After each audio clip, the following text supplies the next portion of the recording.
This week's guest is Dr. Lara Pence. She's a licensed clinical psychologist who has spent the last 15 years working with individuals as they peel back the layers of their outer shell, cast aside the unhealthy patterns, and build a new one, more resilient and adventurous sense of self. A native of the East Coast, she completed her postdoctoral fellow in Dallas and then transitioned into private practice where she saw individuals, couples, and families alike for therapeutic services. She quickly became one of the most sought after therapists in Dallas and now has moved to Fort Collins and supervised various other professionals in the community. In 2018, Dr. Pence moved to Colorado and came on board as the chief mind doctor for Spartan, the world's leading endurance company, where she's hosted the Spartan Mind podcast and consulted with the organizations on various mindset-focused initiatives. She also works as a coach for The Unbeatable Mind alongside Mark Divine, founder of SEALFIT. She's been featured in various publications and media outlets such as Good Morning America, the BBC, Glamour, Vogue, WebMD, Psychology Today, and the Huffington Post. Dr. Pence is also the founder of Lifebox, a modern tool that can help increase self-awareness and initiate monumental change. So, Dr. Pence, Lara, welcome to the show. Awesome. Thanks for having me. It's always so surreal to hear people talk about, say your bio and you're like, oh yeah, I did that stuff. Oh yeah. So thanks for having me. It sounds pretty cool when they say it, right? It's like, wow, I actually did some fun things. I know. It's also really neat to just sort of see the development. You know, when you live your own development, sometimes it's hard to reflect back on things, as I'm sure even we'll talk about today. And it's kind of neat to see the trajectory.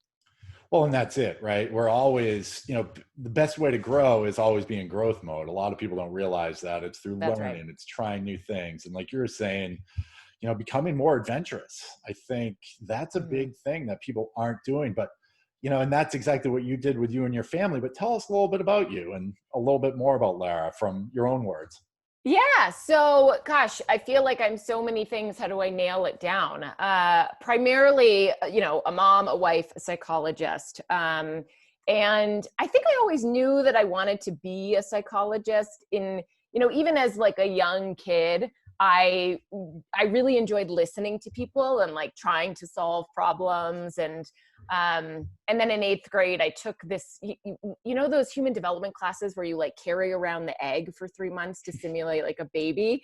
That class just blew my mind. And I'd last a day. Yeah, I do think we dropped the egg. However, I'm so fascinated by the idea that we as humans are so impacted by our relationships and our experiences and the world around us. And, it can really set us on a path, towards success or towards suffering or towards struggle, just in terms of all of the things that we go through as humans. And so, it was a really easy kind of trajectory for me. I, immediately when I went to college, I knew I was going to major in psych. And then it was I knew I was going to go to graduate school. And then after graduate school, I knew I was going to do private practice. So in that way, it's just, I've sort of fulfilled exactly what I imagined for myself. The different things that have come up along the way, anything from me shifting into my work with Spartan, me growing a family, these are kind of the things that have been nuanced and interesting and more adventurous for me. And my career certainly has in a lot of ways, but it's all, it's I sit here today, 15 years into my career, and I just think to myself, I'm exactly where I was meant to be. I'm doing exactly what I was meant to do, which is a really great and positive feeling to have, to know that I am exactly where I am meant to be and to feel confident in that. Most people aren't even close to where they thought they would be. So congratulations on that. I know. And to those people too, listen, let's be honest. The truth is I'm 40, going on 41. And there are absolutely times and days where I think to myself, could I be doing something else or should I be doing something else? And most certainly I've had some pivots in my career, working with Spartan was a tremendous pivot for me. I had been in private practice, just working, in that setting for 10 years. And it was really interesting actually, Ken, because what happened was I was starting to feel a little burnt out. I worked primarily with individuals who have eating disorders, which, as other mental health professionals know, is a really dangerous. I mean, it's the mental illness with the highest mortality rate. So, we're dealing with individuals that are really, really sick and often knocking on death's door. And so, after 10 years of doing that, I think I felt quite burnt out, and I sort of almost like gave up to the universe, like lifted up to the universe and said, like, send me something else. And I'm not kidding. Very soon after that, I got that phone from Spartan, and I was like, what? This is weird, and I was open to, and I think this is what I would, encourage some people to think about is like, how do you allow yourself to be open to something that's unknown and unfamiliar and say yes to, for the pure purpose of putting yourself in a situation that's uncomfortable and unfamiliar. And that was a good pivot for me in my career, and just allowing me to be more adventurous, allowing me to do something new, allowing me to explore a different branch of my contribution. It's a very similar mission, right? My mission as a psychologist is to help transform lives. That's Spartan's mission. So it was very similar and aligned with my value system, and at the same time, quite new and exciting. No, and that's what's super cool, right? And I love what you said there, is just sort of overcoming that fear to try something new, right? And I think as we're going through this pandemic right now, and as we're taping this, it's the middle of July, and still there's uncertainty of what's going on. And that's right. I think more people are still trying to hang on to the past versus look to the future. Agreed. What advice would you give to those people that are, just are hanging on or grasping? Because we all know people are more afraid to lose money than they are to go out and try to make more money, right? It's sort of the same type of thing. Absolutely. Talk to us about that. Yeah. So, and you're so right. And I'm hearing so often, and sometimes I even catch myself saying, like, can't we just get back to, right? Can't we just get back to normal? Or can't we just get back to living the way that we did? Or I can't wait until the day when things go back to normal. And so there is, and I think part of that is about the grieving process. Like, the truth is, our life will never be exactly the same again, right? Like, this is a truly massive event that has shaken us as a culture to the core, as individuals to the core, as a community to the core. And there will now be, from my perspective, sort of forever a time of pre-COVID, post-COVID, right? I think, though, what I encourage individuals to think about is, how do we view this as opportunity rather than threat? And I think when we look to the future and we look to the unknown and we aren't sure, are the kids going to go back to school? Am I a month away from losing my job now? Or what's going to happen to the economy? There is that unknown, right?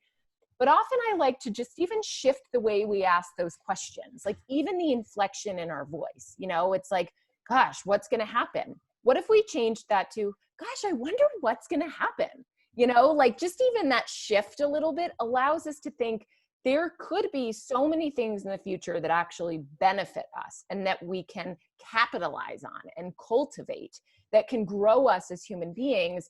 That, what if instead of wanting to go back to what was, we think of the future of what could be. And listen, a lot of times, I've worked with families and had teenagers, for example, as my clients, and I'll have parents come in and say, I just want my daughter back. I just want her, the girl that I knew 2 years ago, that's who I want her again. Like, this eating disorder or this depression or this anxiety seems to have stripped her of who she was. And I always say to parents, I don't want to give you that daughter back, because she got really sick. And she ended up getting depression and she ended up getting anxiety. I want to give you her 2.0. Like, what is the new awesome version of herself that you can begin to love and adore and appreciate just as much as you did the other daughter, the other version of the daughter. And I think that's how we need to look at the future. Like, we are now in 2.0 land, right? Like, this is now, how do we think of the future as, this is 2020 2.0, right? Like 320s. Right. In a way that we can experience as opportunity rather than threat. And I know it's scary. And I think a lot of people are like, but but there's so much of this, and I don't know if I'm going to have money, and I don't know if I'm going to have a job, and I don't know if I'm going to have my parents around anymore. And I understand that can be scary. And yet still we can think of the small ways in which we can create opportunity in this experience. No, it's pretty funny. My wife, I was talking to my wife about this whole thing. She's like, I almost don't want it to go back to the way it was. That it Right. was the hustle, that it was almost manufactured hustle, right? Is Yep. really what it was. And it's like you felt like you had to be sitting at your computer all day and that it's work, or you feel like you have to go do this or go do that, That's and right. you don't, right? It's you can get in reality is most people spend probably 3 hours a day actually working when they go to work. Hmm. And if you can figure out how to get 8 hours work done in 3 hours, it's masterful. Someone I've had on the podcast, Dave Rhodes, who changed his culture at his organization to a 5 hour workday. They go in at 8, they go to 1. And this was even before the pandemic. And efficiency went through the roof. Yeah. Everything started, they started making money. They started going way better because he was thinking a little bit different. And there is opportunity in that. And it's scary as shit. Believe It me, is. I'm right Hmm. there. I'm, Hmm. wondering, oh, what bills or how are you going to be making money when the entire economy shut down? And That's it's right. not fun. But if you sort of sit back and be like, here, you have an opportunity to reinvent yourself, right? Here's I a agree. opportunity to reboot. I found myself for the first up until even the last 2 or 3 weeks being like, I just got to push. I just got to push it. And then once you're sort of pushing water uphill with a rake, and then like you said, you sort of let the universe happen, and then things start really happening, right? You That's right. sort of shift your mindset. That's right. And I think one of the biggest tools that we can utilize to help us do that is sort of this idea of radical acceptance, and this knowing that things couldn't be any different, and yes, you will always have the people that say, but it could have been different. Like, we could have prepared better, or we could have, secured ourselves more financially, and we could go down that rabbit hole all day long. But what's the point? It's not going to be going down that line of thinking actually isn't necessarily going to change what you do today. And so what if it's just, it couldn't have been every different. It couldn't have been any different. And so I am in the position that I am in now for a reason. Like, there is a reason that I'm here right now. And how can I open my eyes up to the possibility of what's around me that I now need to pay attention to, that before I was distracted by, and that I couldn't pay attention to. And for a lot of people, Ken, I'm recognizing, especially in my work with clients, that for a lot of people, that's their family. Now is an opportunity to really look at the people that they're sitting with at the dinner table and think, I don't even know what's going on in my teenager's life. Right. I don't even know what my 9-year-old is interested in. I don't even know what happened at my husband's job today. And so that's an opportunity for you to reflect on what other kind of connection, what do you want to cultivate out of the relationship you have with your family. And I think a lot of people are like, I've heard a lot of people say, I don't want this part to go away. I want to be able Mm. to have the dinner every night with my family. And I want to be able to have that 30 minutes of reading time with my teenage girl where we sit down and the iPhone is up in her room and we're just sitting there together. Um, I think that for people has been a monumental shift. And again, an opportunity for you to take a look at how do you maintain some of these things that you've been thrown into that now are going to actually help you cultivate and grow the values that you have. Now, talk to us about, and we're sort of getting into the resiliency piece, right, as Mm-hmm. well, right, without going down that rabbit hole and sort of accepting where you are. I think that's one of the biggest pieces. Resilience is accepting where you are and how are you going to move forward, right, That's versus right. just not accepting and going backwards. Talk to us about, sort of resiliency during a pandemic. Yeah, I mean, I think, there's a couple of things that I like to think about in that regard. And one is, what do you know about yourself already that can help you cultivate the current time? Like, what do you know about yourself already in terms of your strengths, in terms of your grit, your perseverance, your commitment, that can help you tap back into that resilience? Because, the truth is, a lot of people right now feel overwhelmed. They feel like this is new. You know, we've never done this before, so I don't know how to do this. And I guess what I would encourage people to think about is, correct, we have not, you know, lived through a pandemic like this, right? Yeah, there is no book written, Mental Health for a Pandemic, right? Right, Or exactly. Goldman Sachs didn't have, you know, they've modeled everything out except an economy during a pandemic that was shut down over a weekend, right? This That's is new right. for everyone. This is new for everyone. And so you, I mean, you took the words right out of my mouth, Ken, in the sense that I think part of resilience too is about common humanity, is about remembering like we are all in this boat together. And so how do we make this boat float, right?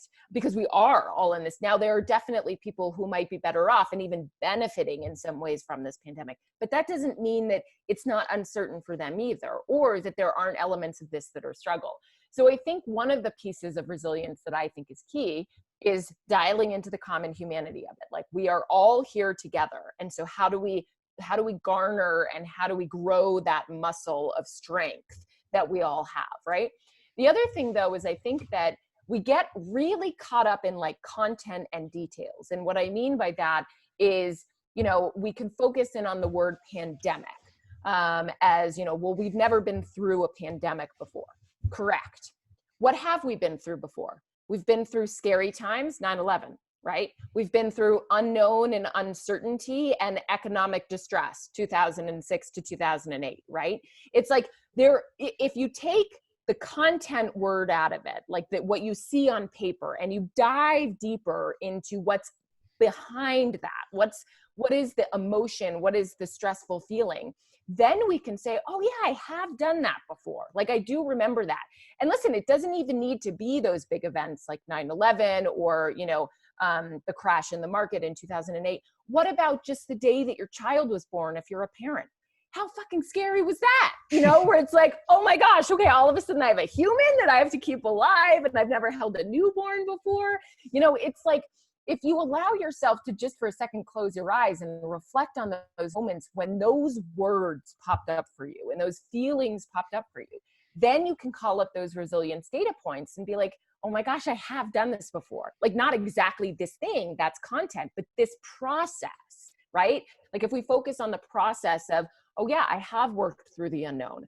Oh yeah, that was really scary for me when I was in 6th grade and I broke my leg and I wasn't sure if I was ever going to play soccer again, right? Like that was devastating for me as a 12-year-old. Oh my gosh, I have that resilience too. Like you begin to kind of accumulate this encyclopedia of all of these times when you have in fact been through something like this before. And I'm using air quotes for those that are listening in audio, but I think that part is really key. And you know, from my experience too, as a psychologist, like I'll find that in my private practice, you know, so for example, if I'm working with someone who has deep depression, and inevitably, usually at some point in time with my work with that person, they might say to me, well, but have you ever struggled with depression? Because if you haven't struggled, how do you really know how to help me, right? And I haven't. I have never struggled with clinical depression. But what I can say is, listen, I'm a human. I've been lonely. I've wondered whether or not I'm going to make it, in terms of whether or not I'm going to make it successfully, whether or not I'm going to find a husband, whether or not I'm going to want the things out of my life.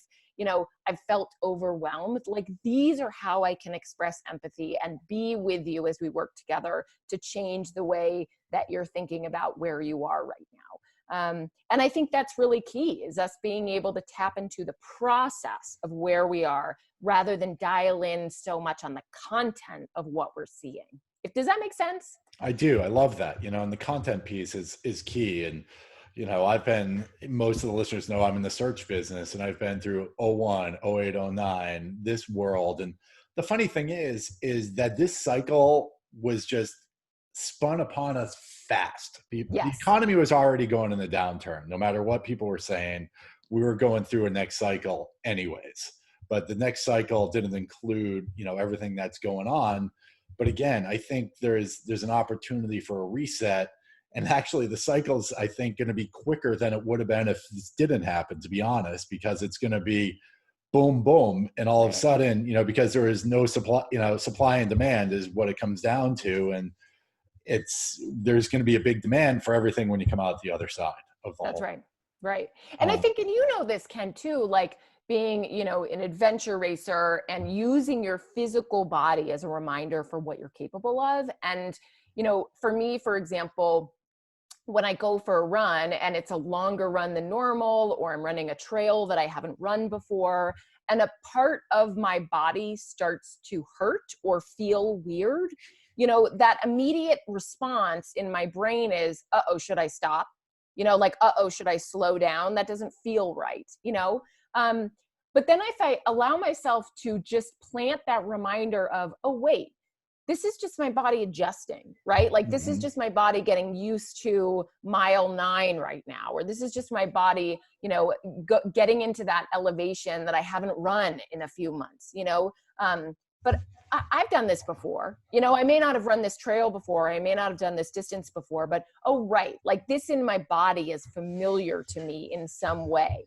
And I think we need to sometimes see these experiences the same way. Like, I've never done a pandemic before. I have never homeschooled my children before, but, oh, right. Gosh, I was really creative when I was a kid. Like, how can I pull up that creativity and make a popsicle tent with my children, So I think, again, it's like focusing in on those past experiences that we have as almost like a Rolodex. I know people don't use Rolodexes anymore, but like as that thing that we can flip to and be like, right, I actually have that inside of me already. I just need to call it up in this moment and remember that I can call it up.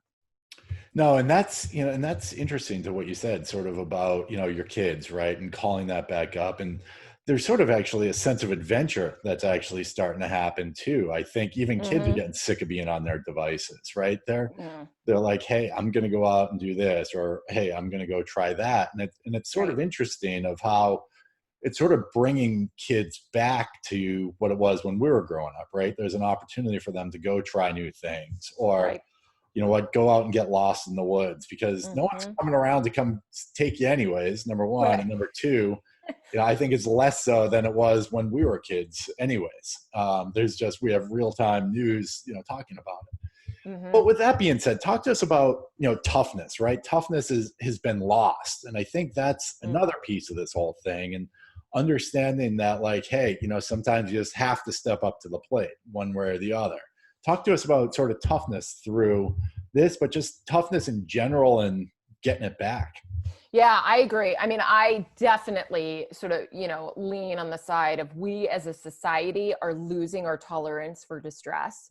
And the truth is, companies are making billions of dollars off of the vulnerability that we have to lean more towards something that is less stressful than something that is stressful. And, anything from Amazon one click to now all of our food can be delivered at any time, to now we can get whatever show we want on TV at any given time.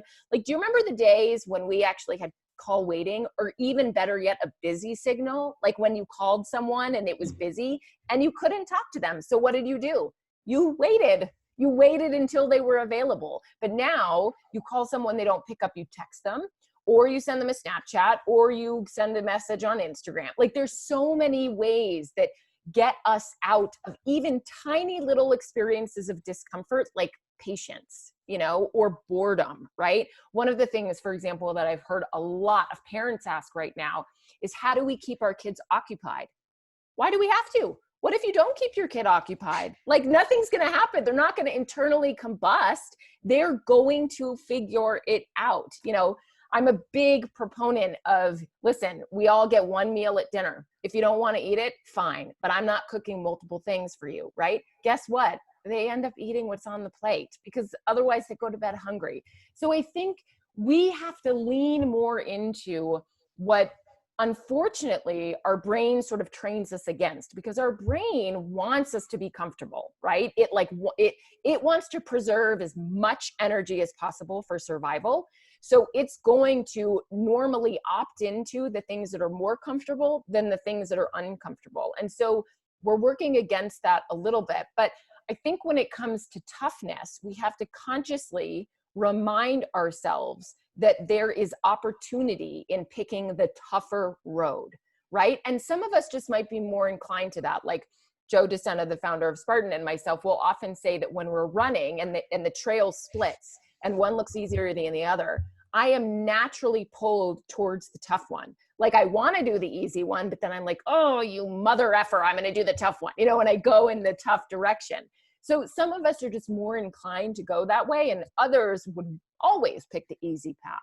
But I think regardless, what you have to remember is it's a conscious choice. Like you are making a choice in that moment, right? To either build distress tolerance, which is such a key skill for us to have, or for you to opt out of what I think is actually life.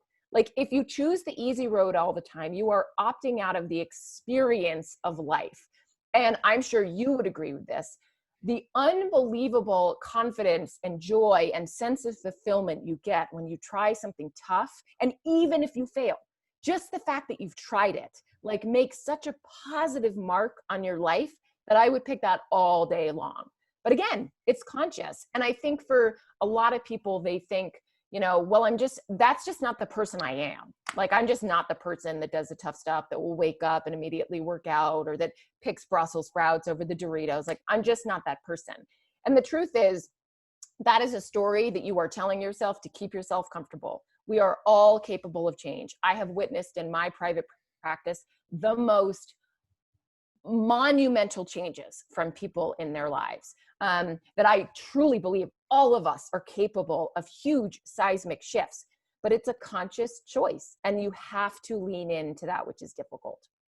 No, and that's it. And it could be, vulnerability, right? And just opening yourself up. It could be Totally. asking for help. It's, That's right. and a lot of people, that's actually harder than actually doing something that's, they think is so-called tough, is like, hey, I can't deal with this. And, many of my, I deal with anxiety. I deal with a Yep. lot of that stuff. And sometimes when shit hits the fan, it's like, you got to call someone. You got to, and the That's next thing you right. know, it's like, you don't want to because you're vulnerable, or you're not dealing with that. It's like, hey, and next thing you know, it's like, oh, you feel better. And the fact that, that's the equivalent of taking the harder trail, right? You can just sit there and stew on it or everything else, but it's like, hey, let's go take the hard trail. And then when you're done, you've accomplished something, or you're top of the mountain, right?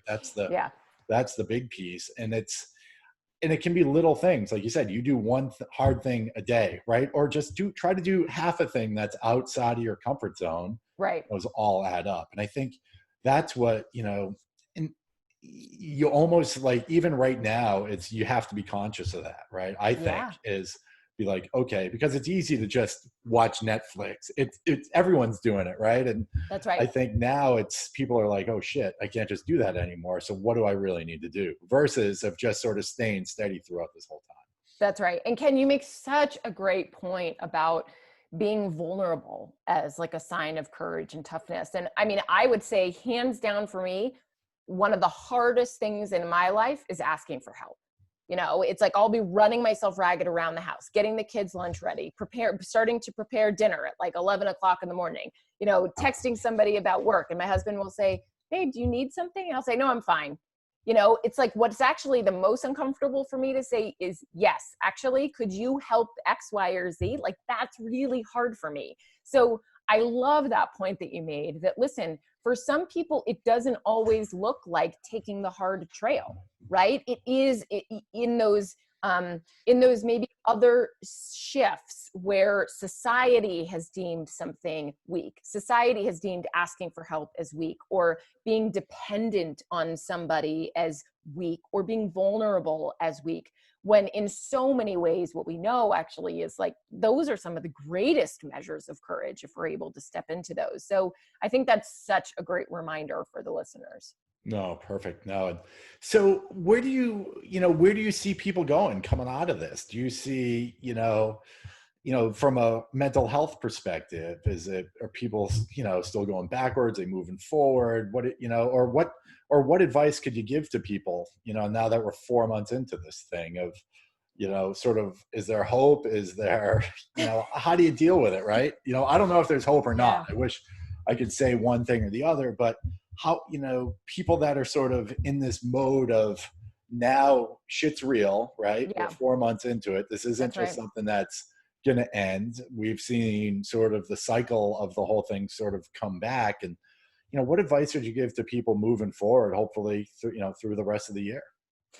Yeah, I mean, that's a great question. And the truth is, Ken, that I have been actually blown away by the resilience that I am seeing in people. And I think for me, it actually has been a reminder um, of how capable we are as humans, and certainly that doesn't mean that, individuals aren't feeling suffering from this and feeling struggle from this. But I have seen acts of kindness and acts of like humanity that have blown me away. And so one thing I guess that I would say to people is, if that's not what you're seeing, you're watching the wrong stuff, and right now I know that they're having a hard time from turning their head away from the news and from turning their head away from the things that are really, um, baiting them into this experience. And I guess I would say, like, if you're feeling overwhelmed by what you're watching, try watching something different. Like John Krasinski's Some Good News. Did you see that thing that he did? No. Oh, it was brilliant. I mean, the gentleman from The Office, he Right. started basically doing a whole segment around, listen, there's good stuff also happening right now. So I think really, like, as humans, we need to begin to observe and recognize the filter and the lens through which we're seeing things. And yes, there are horrible things happening. And I'm not saying there's not. What I am saying is, if it feels to you like those horrible things are drowning you and making you feel incapable of taking a deep, good breath, shift your attention. Shift your attention towards something that can help you, right? So that's one thing I would say. The other thing I would say is, I think now more than ever is such an awesome opportunity for us to really dial into our values, for us to really dial into what it is that matters to us, and maybe reflect a little bit on, did that get lost? Like, over the last 5 years, have I been way too focused on making sure that, that I'm protecting my family from a financial stability point of view, that I don't even know, that my child likes climbing instead of skateboarding? It's like, how do you shift your values and begin to dial back into the things that really, really matter to you? Because I think that when we are in alignment with our values, right? Like, when what we value matches up with our behavior, we are in integrity, and in integrity lies wellness. And so I think we need to do more of that. And unfortunately, we get so wrapped up in the daily grind and the hyper productivity and the constant stimulation that we forget to ask ourselves, what matters? Like, what do I really care about right now? Yes, it's important that I keep my family financially stable. Yes, I want to make sure that we're protected as much as possible. But goodness gracious, I also want to know what my kid's thinking when he goes to bed at night, So how do we dial more into that? And then also, in that same realm, how do we identify what it is that we want for ourselves in our next steps, right? And how do we give ourselves that opportunity for reflection, and for recalibration in a lot of ways? Are there areas in our life that we need to recalibrate somewhat in order to feel more stable and more grounded and less overwhelmed and brought down, by the totality and the entity of what's going on right now? No, that's awesome. And thank you for that, because it's in shifting that lens, right? And a lot of people, sometimes it's easy, sometimes it's hard, but you can always find something. I love what you're saying. It's, if you're looking at Facebook or the news or whatever, it's the end of the world as we know it, right? That's right. You That's know right. what? And who was saying the world before was any better than the world's going to be, right? And that's the That's other piece. exactly right. Yeah. And I guess, like, something that I say often is, like, we walk around with our head down, right? Like, looking at our iPhone, looking at our computer. Look up, like, start to actually take in the world around you rather than this filtered world that a lot of people want you to see. And things begin to shift a little bit. Again, it doesn't mean this is going away. Like, if you look up, yes, we're still in a pandemic. Yes, we're still unsure of whether or not kids are going back to school. Yes, the economy is still in a big struggle right now. And where do you find opportunity in that for yourself, for helping other people, and for dialing into the things that matter? Awesome, Lara. This was amazing, and thank you for Thank for your time you. here. Where can people find you? Where can they find more about you and the work that you're doing? Yeah, sure. So my website, www.drlarapence.com, and there's no U in the Lara.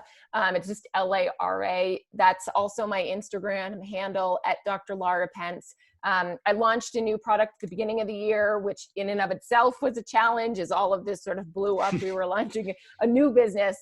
It's called Lifebox. It's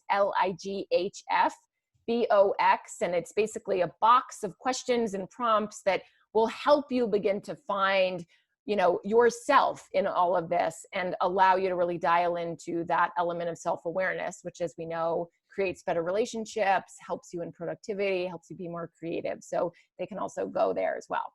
Awesome. And again, thank you. This was amazing. And to all the listeners, if you have any questions, comments, or concerns, feel free to reach out to me at kenandtheexecutive-athletes.com. Make sure you subscribe, keep listening, share everything everywhere. And, we'll all make it through there, but go out there and keep crushing it. Thanks for listening.